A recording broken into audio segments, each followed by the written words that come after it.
गुरुकुल में भी जब कोई आते हैं तो ऐसे नहीं होना चाहिए बोले जी हमारा तो गेट बंद है हम नहीं खोलते हैं।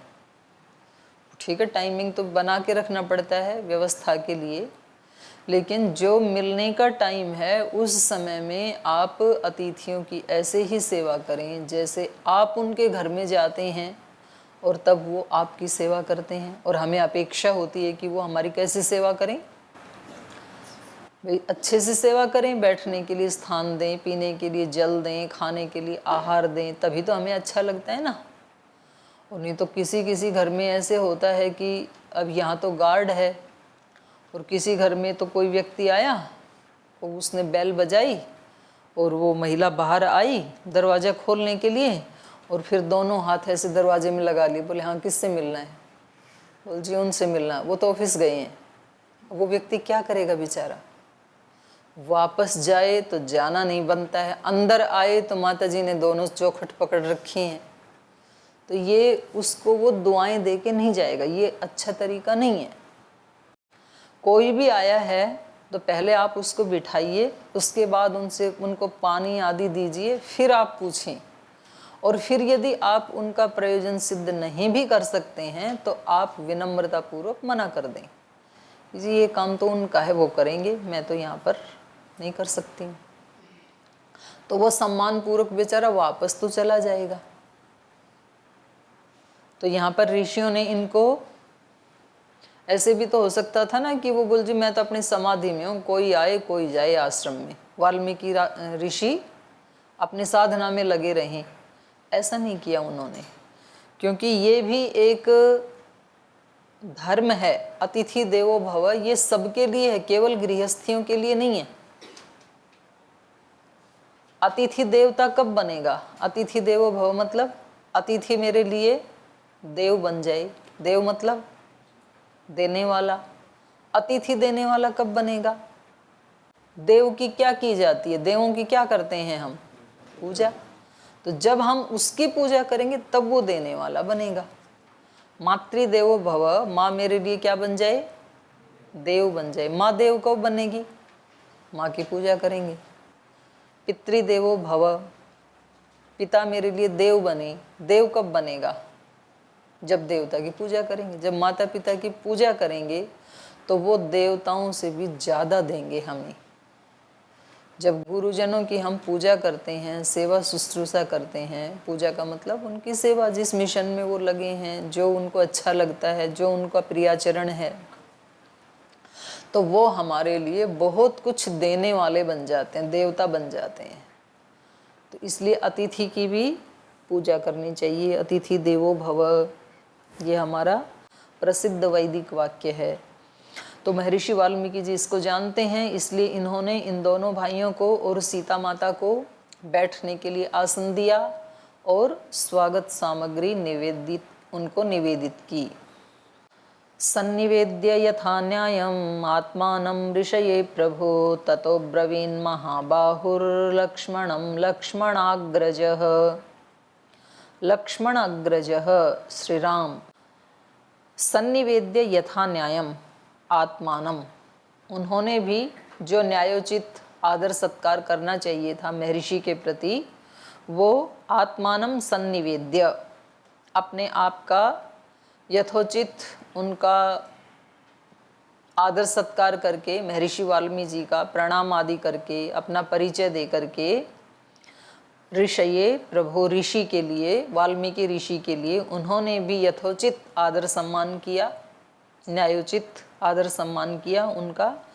ततो अब्रवीत महाबाहु लक्ष्मणम, और इसके बाद महान भुजाओं वाले श्री राम ने, लक्ष्मण अग्रजः श्री राम, लक्ष्मण के अग्रज अर्थात श्री राम ने लक्ष्मणम अब्रवीत, फिर लक्ष्मण से कहा, माने उनका आशीर्वाद लेकर के बाहर आ गए और बाहर आकर के कहा लक्ष्मण को कि चलो भाई अब अपना कोई बसेरा बनाते हैं, आगे का अभियान शुरू करते हैं, हमें कहाँ रहना है, उसके लिए कैसे झोपड़ी बनानी है, क्या उसका नक्शा रखें, तो उसमें लग गई।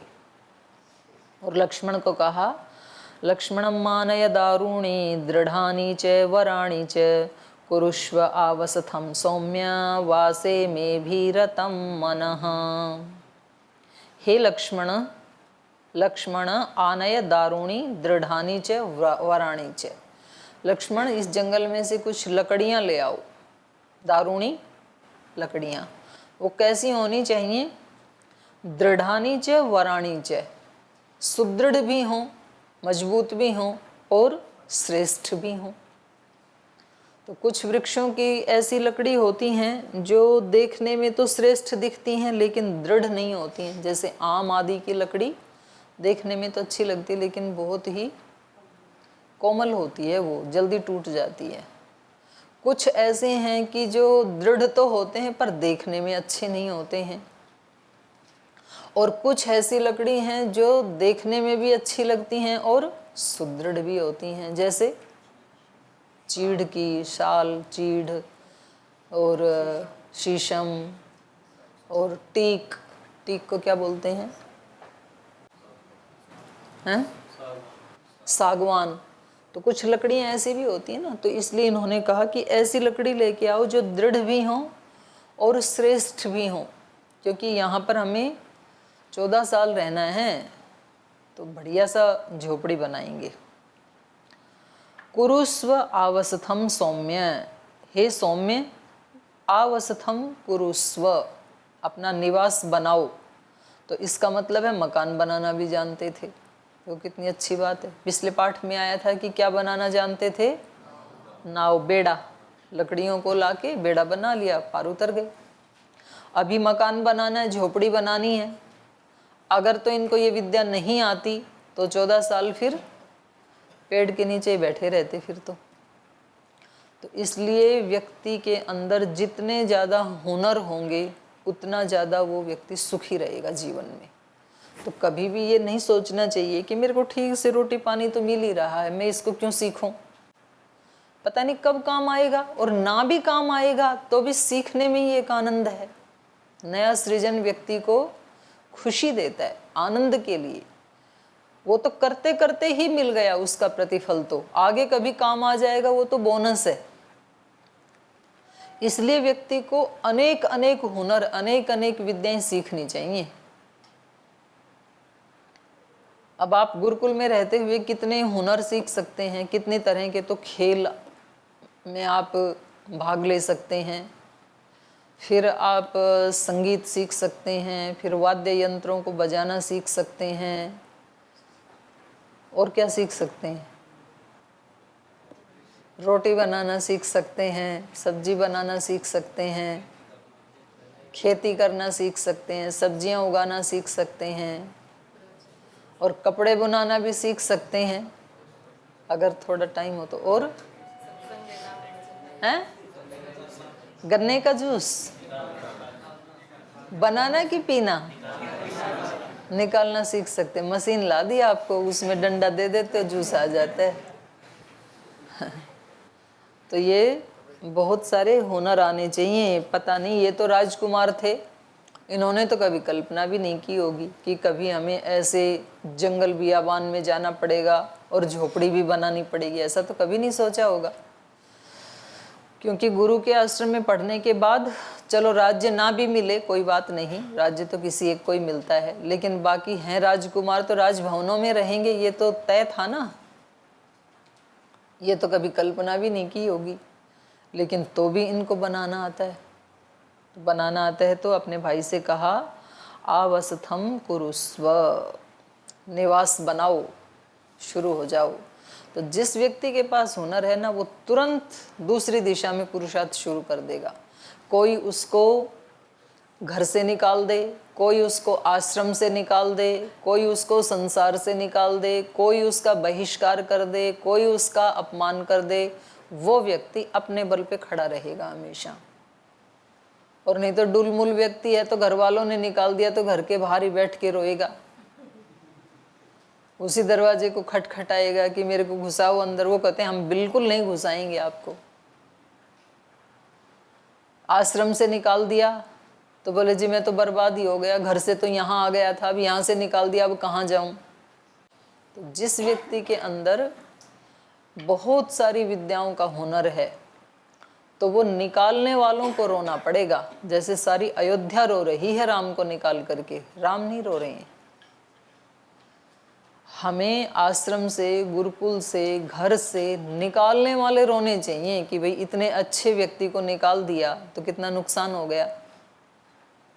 तो ये व्यक्ति को ऐसा आत्मनिर्भर, ऐसा स्वावलंबी होना चाहिए उसको, तन से भी मन से भी।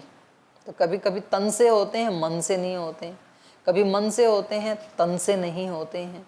तो ऐसा व्यक्ति को आत्मनिर्भर पहले से ही अपने को बना के रखना चाहिए कि भगवान की मर्जी है। भगवान का जो भक्त होता है, भगवान का जो सेवक होता है, वो हमेशा भागवत डिग्निटी और डिवाइनिटी में जीता है। वो उससे नीचे कोई नहीं उतार सकता उसको, क्योंकि वो भगवान का बेटा बेटी है। तो उसकी अपनी एक दिव्यता है, उसकी अपनी एक शान है। उससे कोई भी व्यक्ति संसार का नीचे नहीं उतार सकता है। वो खुद ही उतर जाए, गिर जाए, वो एक अलग बात है। खुद ही अपने आप को दीनहीन, पराधीन मान ले तो अलग बात है। लेकिन है वो व्यक्ति उस डिग्निटी वाला, उस डिवाइनिटी वाला, तो उसमें पूरा व्यक्ति को प्रतिष्ठित रहना चाहिए। और ये प्रतिष्ठा आती है ध्यान, उपासना, भक्ति, ईश्वर प्रणिधान, इसके बिना ये नहीं आ सकती है। कोई व्यक्ति कितना धनवान हो सकता है, जो वर्ल्ड के टॉप 10 की लिस्ट में उसका एक नाम है, और फिर भी उसका मन हमेशा अशांत ही है, और अपने छोटे वालों को देख के अशांत है। अरे इनको ये मिल गया, इनके पास ये है। अरे भाई तेरे पास कितना है, तो उसको देखना। वो इसलिए नहीं देख पाता है क्योंकि उसके पास ये डिवाइनिटी नहीं है, ये डिग्निटी नहीं है। इसलिए करोड़ों का मालिक होकर के भी रोता है। और एक अकिंचन साधु, उसके पास कौड़ी नहीं है, फिर भी बड़ी शान से रहता है, कोई परेशानी नहीं है उसको। तो ये बहुत ही आवश्यक है। श्री राम लक्ष्मण जंगल में रहते हुए भी जहाँ कहीं संध्या काल होता है, जरूर उपासना करते हैं। जो प्रारंभ में हमने बात कही थी ना, मन प्राण आत्मा को नर्चर करने की। शरीर को तो नर्चर करते हैं रोजाना। पौधे को भी अगर कुछ दिन पानी ना दें, उसकी नर्चरिंग ना करें तो सूख जाएगा कि नहीं। उसमें खोदी ना लगाएं, पानी ना दें, खाद ना दें तो सूख जाएगा। तो यदि हम अपने प्राण को, आत्मा को, मन को, बुद्धि को थोड़ी भी उसको नर्चिंग नहीं करते हैं तो कैसे स्वस्थ रहेगा, मुरझा ही जाएगा ना। तो ये कोई केयर करना, उसको सींचना, जैसे पौधे की करते हैं रोजाना, जैसे कि शरीर की करते हैं, रोज खाना खिलाते हैं। तो हमें ऐसे नहीं सोचना चाहिए कि खाना खाना तो बहुत ज़रूरी है, चाहे पैर में दर्द हो, पेट में दर्द हो, सिर में दर्द हो, खाना बहुत ज़रूरी है। भोजनालय तक भी नहीं जा पाए तो कमरे में ही ला के दे दो थाली में थोड़ा सा। और यज्ञ में जाने के लिए क्या सोचते हैं कि एक दिन नहीं जाएंगे तो क्या हो जाएगा। प्राणायाम करने के लिए सोचते हैं एक दिन नहीं करेंगे तो क्या होगा। ध्यान करने के लिए सोचते हैं कभी बुढ़ापे में कर लेंगे, अभी पढ़ाई तो होने दो कम से कम। तो फिर ये भूखे ही मर जाएंगे, हमारी जर्जरी तो हो जाएंगे, फिर टूट ही जाएंगे, अपने स्वरूप में ही नहीं रहेंगे, अस्तित्व में ही नहीं रहेंगे। तो बोलते हैं ना भाई इसकी आत्मा मर गई, इसका मन मर गया, इसकी बुद्धि मारी गई, ऐसे बोलते हैं ना। इस व्यक्ति ने ये निर्णय लिया, इसकी बुद्धि मारी गई थी। तो कैसे मारे जाते हैं ये? कमजोर होने के कारण मारे जाते हैं। बलिष्ठ को कोई मार नहीं सकता है। तो ये बहुत ज़रूरी है। तो नए नए हुनर सीखना, नई नई विद्याएं सीखना, रोज जीवन में नयापन आना, अपने पास जितने साधन हैं उनको चुस्त दुरुस्त रखना। शरीर के साथ साथ जैसे शरीर को दुरुस्त रखने की ज़रूरत है, वैसे ही मन, बुद्धि, प्राण, आत्मा को भी दुरुस्त रखने की अति आवश्यकता है। स्थूल से भी ज़्यादा सूक्ष्म का महत्व है हमारे अस्तित्व में। स्थूल यदि 10% है तो सूक्ष्म 90% है। हमारा जो सूक्ष्म अस्तित्व है वो 90% है, दिखाई देने वाला तो 10% है। तो इन्होंने लक्ष्मण को आदेश दिया, लक्ष्मण आनय दारुणी दृढ़ानी च वराणी च कुरुस्व आवसथम सौम्य वासे में अभिरतम मन। वास के लिए मेरा मन यहाँ बहुत रमण कर रहा है, मुझे बहुत अच्छा लग रहा है, यहाँ पर ही निवास बनाएंगे।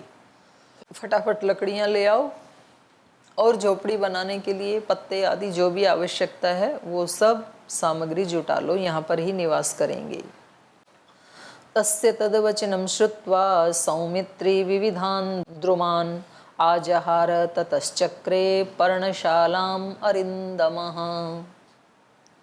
और अपने बड़े भैया के उन वचनों को सुन करके तस्य तद्वचनं श्रुत्वा सौमित्री विविधान द्रुमान आजहार, विविध प्रकार के वृक्षों को और उनकी लकड़ियों को ले आई। बोले जो आपको इनमें से पसंद आए वो बता दो, उसी की बना देता हूँ। क्योंकि जंगल में बहुत सारे वृक्षों की लकड़ियाँ उपलब्ध हैं, तो वो अनेक प्रकार की विविधान द्रुमान, अनेक प्रकार के वृक्षों को या उनकी लकड़ियों को, काष्ठों को आजहार ले आई और ला करके जो श्री राम को पसंद आई उनसे उस अरिंदमः, अरि का दमन करने वाले, शत्रु का दमन करने वाले लक्ष्मण ने पर्णशालाम चक्रे, पर्णशाला बना दी। पर्ण माने पत्ते, तो पत्तों से लकड़ियों से मिलकर के जो शाला बनती है उसको कहा पर्णशाला। तो अब जंगल में तो ये सुविधा है, अगर आप जंगल में रहें तो एक एक व्यक्ति अपने लिए एक एक झोपड़ी बना सकता है। जैसे सन्यास के समय बनाई थी ना या एक एक सन्यासी के लिए, तो ऐसे वहाँ जाके बना सकते हैं अपनी अपनी एक, और दूर दूर बना सकते हैं जहाँ जिसको किसी का शोर सुनाई ना दे। लेकिन अभी पढ़ लेना, अभी मेरे ऊपर ब्लेम मत करना कि जी हम तो जा रहे हैं, वो दीदी ने बोला था। तो उसके बाद बना सकते हैं यदि आपको बनानी है तो। ताम वृक्ष पर्णच्छदनाम मनोज्याम यथा प्रदेशम सुकृताम निवाताम वासाय सर्वे विविशु समेताः यथा यथा सभाम देवगणाः सुधर्माम।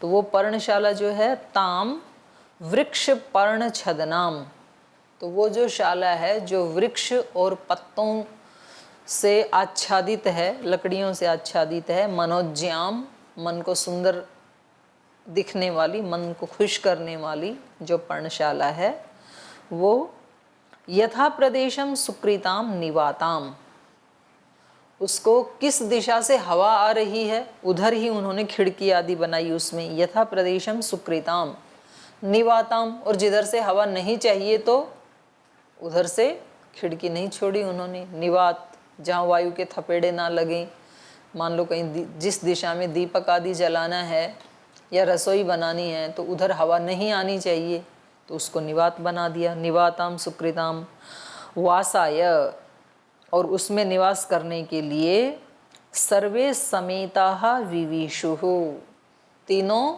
मिल करके उसमें उन्होंने प्रवेश किया। समेताः मिल करके, सर्वे माने तीनों जने, विविशुः उसमें प्रवेश किया, गृह प्रवेश किया। तीनों ने मिल करके वहाँ पर अपना सुंदर सी पर्णशाला बनाई और फिर उसमें तीनों ने एक साथ मिल करके प्रवेश किया। तो उनका प्रवेश उस पर्णशाला में ऐसे लग रहा था जैसे देवगणाः सुधर्माम सभाम विविशुः, जैसे देवगण सुधर्माम सभाम, सुधर्म नाम की सभा में जैसे देवगण प्रवेश करते हैं, देवजनों के बैठने का जो स्थान है, सभागार है, उसका नाम है सुधर्माम। सुधर्म, सुधर्मा, सुधर्मा सभा। तो जैसे सुधर्मा सभा में देवों ने प्रवेश किया हो, वैसे ही इनका प्रवेश बड़ा मनोहर लग रहा था। सुरम्यासाद्य तु चित्रकूटम नदीं चेताम माल्यवतीं सुतीर्थाम।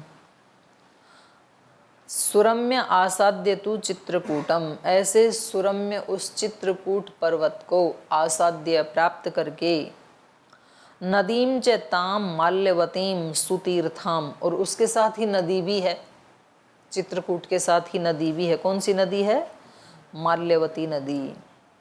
जो सुतीर्थ माल्यवती नदी है उसको प्राप्त करके ननंद रामः मृग पक्षी जुष्टाम, और वहाँ पर वन के, मृग का मतलब है वन के सभी प्राणी, न केवल हिरण। मृग सभी वन के पशुओं का उपलक्षण है। तो मृग पक्षी, तो जो भी वन में रहने वाले पशु और पक्षी थे उनसे जुष्टाम, जुषप प्रीत, वो प्रीति करने लगे राम से, उनसे प्रीति हो गई, उनसे मित्रता हो गई। तो उनसे प्रसन्न होकर के राम ननंद, और ये कौन सा दिन है? 5वां ही तो दिन है ना अभी। तो 5वें दिन श्री राम खुश हो गए। 4 दिन तक उनको बहुत अंदर से चिंता थी अयोध्या की, वैसे भी कहीं वृक्ष आदि के नीचे, एक दिन भरद्वाज जी के आश्रम में रुके, बाकी 3 दिन ऐसे ही किनारे कोनेरे पे कहीं सो गए बालू आदि के ऊपर। लेकिन आज अपनी झोपड़ी बन गई है, अपना घर बन गया। तो इसलिए श्री राम ननंद प्रसन्न हुए। अपना वास, अपना बसेरा वो बहुत सुखदायी होता है, और अपना बसेरा भगवान ने ही हमें बना के दिया है। ये जो हमारी शरीर की रचना है, ये अपने आप में एक ऐसी ही कुटिया है जिसके अंदर बैठ करके हम पूर्ण सुरक्षित हैं। तेरे पूजन को भगवान बना मन मंदिर आलीशान। भगवान का पूजन करने के लिए बाहर का मंदिर हम नहीं बना सकते हैं, तो कोई चिंता की बात नहीं है। जो हमारा मन है ये भगवान की पूजा करने के लिए आलीशान मंदिर है, बहुत सुंदर मंदिर है। और आप अपने मन के अंदर, मानो आपका कोई इष्ट देवता है और उसको आप बहुत सुंदर मंदिर में बिठाना चाहते हैं, तो अपने मन में कितना ही आप ऊंचा मंदिर बनाओ और उसमें आप सोने के दिए जलाओ, उसमें आप सोने का सिंहासन, हीरे मोतियों से जड़ा हुआ आसन बनाओ, कौन रोकने वाला है आपको? कितना ही बढ़िया बनाओ आप, और उसमें अपने देवता को बिठाओ और वहाँ पूजा करो। तो कोई खर्चा नहीं, कोई देर नहीं, तुरंत बन जाएगा सोचते ही। तो इसलिए जो अपना मंदिर है, जो अपना स्थान है, जो अपनी पर्णशाला है, उसमें श्री राम अत्यंत प्रसन्न हुए। ननंद राम मृग पक्षी जुष्टाम जहौच दुखम पूर्वी प्रवासात। पुर से निकलने का, अयोध्या से निकलने का जो दुख था उसको जहौ, भूल गए, वो छोड़ दिया उन्होंने। अभी तक उनका थोड़ा बहुत मन अयोध्या की तरफ जा रहा था, लेकिन अब निश्चिंत हो गए। अब अपने को 14 साल इस वन में आनंद के साथ रहना है। तो ये यहाँ पर 44वां सर्ग समाप्त होता है। अब इधर अयोध्या की तरफ चलते हैं। श्री राम तो चित्रकूट पहुँच गए, लेकिन उधर से सुमंत्र भी साथ ही साथ चले थे। श्री राम वन की दिशा में गए थे, सुमंत्र अयोध्या की दिशा में आए थे। तो अब अयोध्या में हमें लेके चल रहे हैं महर्षि वाल्मीकि जी। अनुज्ञातः सुमंत्रोऽथ योजयित्वा हयोत्तमान् अयोध्यामेव नगरीं प्रययौ गाढदुर्मनः। ततः सायाह्न समये द्वितीये हनिसारथिः अयोध्यां समनुप्राप्य निरानन्दां ददर्शः। सुमन्त्रम् अभियान्तं तं शतशोऽथ सहस्रशः। क्व राम इति पृच्छन्तः सूतम् अभ्यद्रवन्नराः। तेषां ससंच गंगायां महमापृच्छ्य राघवम्। अनुज्ञातो निवृतोऽस्मि धार्मिकेण महात्मना। ते तीर्णा इति विज्ञाय बाष्पपूर्णमुखा जनाः। अहोधिग्यति निश्वस्य हाराम्येति च चक्रुषुः। तो इधर सुमंत्र वापस अयोध्या में आ गए हैं। अनुज्ञात सुमंत्र अथ योजयित्वा हयोत्तमान्। तो जब श्री राम ने इनको आज्ञा दी कि आप मेरे सबसे विश्वसनीय व्यक्ति हैं, पिताजी के जितना भी मंत्रिमंडल है उसमें आप सबसे श्रेष्ठ हैं, तो मैं अपना संदेश भेजने के लिए आपको भेज रहा हूँ, बड़े काम में आपको योजित कर रहा हूँ। तो ऐसा सुन करके अनुज्ञातः, उनसे आज्ञा पा करके, सुमंत्र हयोत्तमान योजयित्वा, उत्तम घोड़ों को रथ में जोत करके अयोध्यायाम एव नगरीम प्रययौ, अयोध्या नगरी को प्रस्थान कर गए, वहाँ से वो चले गए। जो कैसी है? गाढ़ दुर्मनाहा, जो अत्यंत शोक से, गाढ़ माने अत्यंत, दुर्मना माने जिनके मन प्रसन्न नहीं है, उदास मन है। तो अयोध्या नगरी कैसी है? गाढ़ दुर्मनाहा, अत्यंत उदास मन वाली उस अयोध्या नगरी को सुमंत्र पहुंच गए। तो वहां पहुंचने पर नगरी में क्या हुआ ये कल पढ़ेंगे। आज यहीं विराम लेते हैं।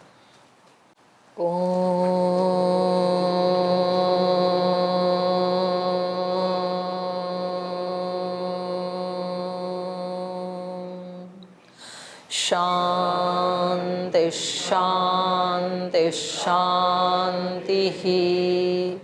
श्री गुरुभ्यो नमः। हरि के नाते से सब नाते, इससे सभी सुहाते।